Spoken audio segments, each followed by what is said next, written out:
जय हिंद साथियों, आ चुके हैं हम एक नई वीडियो लेके। आप लोगों को हम बताने वाले हैं कि ग्रामीण डाक सेवा जीडीएस की वैकेंसी आ चुकी है। बम्पर वैकेंसी आई है। करीब इसमें हमें बात करेंगे कि इसमें कितनी वैकेंसी आई है, कब से इसका फॉर्म फिलअप करना है और कब इसका लास्ट डेट है फॉर्म फिलअप करने का। तो चलिए शुरू करते हैं। सबसे पहले मैं बात करूंगा इसमें टोटल पोस्ट। जो टोटल पोस्ट आया है आपका 40,889 पोस्ट आया है, 89 पोस्ट आया है। और जो इसका अप्लाई डेट की बात मैं बात करूँ तो इसका अप्लाई डेट चालू हो चुका है, सरकारी रिजल्ट पे आ चुका है। इसका मैं लिंक डिस्क्रिप्शन में दे दूंगा आप लोगों के लिए। तो जो 27 जनवरी से इसका जो है अप्लाई डेट है।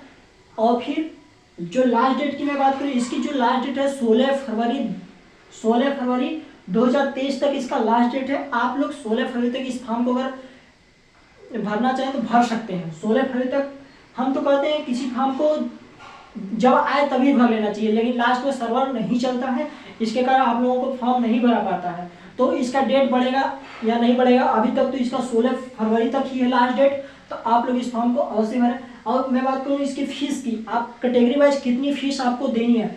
यदि आप जनरल, ओबीसी और ईडब्ल्यूएस के बच्चे हैं तो जनरल, ओबीसी, ईडब्ल्यूएस के स्टूडेंट हैं तो आपका जो फॉर्म भरने का फीस है वो 100 रुपये फीस है।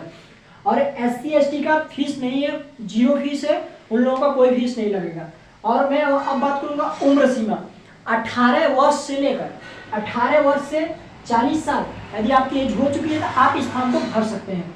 18 साल से 40 साल वाले इस फॉर्म को भर सकते हैं। और ओबीसी, SC ST वालों का 3 वर्ष का छूट मिलता है और SC ST में 5 वर्ष का छूट मिलता है। और एग्जाम की मैं बात करूं, एग्जाम क्या है, एग्जाम इसमें आपको नहीं देना है। सबसे अच्छा मौका है एग्जाम इसमें नहीं दिया। इंडिया का ग्रामीण डाक सेवा का कोई भी वैकेंसी आता है उसमें एग्जाम आपको नहीं मांगा जाता है। हालांकि इसमें एग्जाम लेना चाहिए लेकिन एग्जाम नहीं लेता है, सबसे अच्छा ये है। और इसकी जो सिलेक्शन प्रोसेस बताएंगे कि आपका सिलेक्शन कैसे होगा। इसमें आपको एग्जाम नहीं देना है। अब बात करूंगा योग्यता, आपकी योग्यता क्या मांगी है। तो योग्यता की मैं बात करूं तो योग्यता में जो है कि हाई स्कूल 10th पास मांगा है आपका। यदि आप 10th पास हैं, यदि आपका मैथ और साइंस सब्जेक्ट है, हालांकि इसका आपके देखा जाए तो सारे लोग मैथ साइंस ले ही रहे हैं हाई स्कूल तक। तो यदि आप हाई स्कूल किसी भी बोर्ड, झारखंड, उत्तर प्रदेश, मध्य प्रदेश, छत्तीसगढ़, कहीं से भी हो, आप भारत के किसी भी राज्य से हो, आप इस फॉर्म को भर सकते हैं, ये जान लीजिए। और आपको जहां से भी आप फॉर्म भर रहे हो उस जगह की लोकल भाषा आपको पता होना चाहिए, लोकल लैंग्वेज आपको पता होगा, तभी आप इस फॉर्म को भर सकते हैं।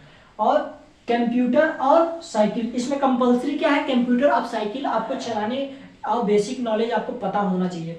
साइकिल आपको चलाने आना चाहिए और कंप्यूटर की बेसिक नॉलेज आपको होनी चाहिए, तभी आप इस फॉर्म को भर सकते हैं। यदि आप वीडियो पर नए हैं तो हमारे चैनल को सब्सक्राइब करें। यदि आपको वीडियो हमारी पसंद आ रही है तो शेयर करना ना भूलें और दोस्त अपने ग्रुप में भी शेयर करें ताकि लोग इस फॉर्म के बारे में जान सकें और भर सकें। तो अब बात करेंगे हम सैलरी की। आपकी सैलरी की कितनी मिलेगी। इसमें 3 पोस्ट है। बीपीएम जो सैलरी है वो बीपीएम की जो सैलरी है, जो बीपीएम की सैलरी है, ब्रांच पोस्ट मास्टर की जो सैलरी है वो 12,000 से स्टार्टिंग होती है और 29,380 रुपए तक इसकी सैलरी है। हालांकि ये सेंट्रल लेवल का जॉब है और इसमें सैलरी बढ़ोतरी होती है रहती है। और बात करेंगे एबीपीएम वालों की जो सैलरी है। एबीपीएम का फुल फॉर्म जो होता है असिस्टेंट ब्रांच पोस्ट मास्टर। अब इनका कार्य क्या है ये भी मैं इसी वीडियो में बताऊंगा आगे। आप इस वीडियो में बने रहे, जो जॉब प्रोफाइल है हम इसी में बताएंगे। जो इनकी सैलरी होती है वो 10,000 से स्टार्टिंग होती है, 24,700 तक जाती है अभी के हिसाब से देखा जाए तो। हालांकि आगे बढ़ती रहती है। ये सैलरी जो है पर मंथ मिलेगी आपको, एनुअल नहीं मिलेगी, पर मंथ मिलेगी। और सिलेक्शन प्रोसेस की बात मैं करूंगा। सिलेक्शन प्रोसेस की हम बात करें तो सिलेक्शन प्रोसेस, इसका जो सिलेक्शन प्रोसेस होने वाला है वो मेरिट लिस्ट के द्वारा होने वाला है। आपकी जितना हाई स्कूल में मेरिट होगा उसके हिसाब से सिलेक्शन किया जाएगा। तो ये मत सोचिए कि हमारा तो परसेंटेज कम है, हम इस फॉर्म को मेरिट लिस्ट से बाहर हो जाएंगे, ऐसा नहीं है। हम बताएंगे अभी कि कैसे बाहर आप नहीं होंगे। और उसके बाद ये जो हाई स्कूल का मेरिट है उसी के आधार पे आपका किया जाएगा सिलेक्शन, मेरिट बनाया जाएगा, हाई स्कूल के एग्जाम पे आपका बनाया जाएगा। अब बात करते हैं जॉब प्रोफाइल, उसके बाद बात करते हैं कि कितना परसेंट रहेगा तो आप इस फॉर्म को भर सकते हैं। सबसे पहले मैं बात करता हूँ जॉब प्रोफाइल।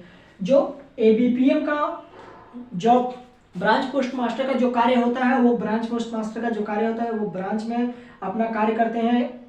जो भी आप किसी को भेजना रहता है पार्सल, तो आप वहाँ जाकर कराते हैं। तो जो कंप्यूटर द्वारा चढ़ाया जाता है वही उन लोगों का कार्य है। और अब जैसे आधार कार्ड भी सुधारा जाता है डाक में, तो वहाँ से भी होता है। और उन लोगों का भी वही कार्य है। नेट बैंकिंग बैंकिंग का कार्य है, वो भी आप कर सकते हैं। और असिस्टेंट ब्रांच पोस्ट मास्टर का यही कार्य है कि जो भी डाक आता है उसको छांटना ब्रांच के अंदर। डाक सर्विस की बात करूँ, डाक सर्विस का जो होता है कि आप कोई भी पार्सल आया उसको घर घर तक पहुंचाना, यही कार्य है साइकिल या बाइक से।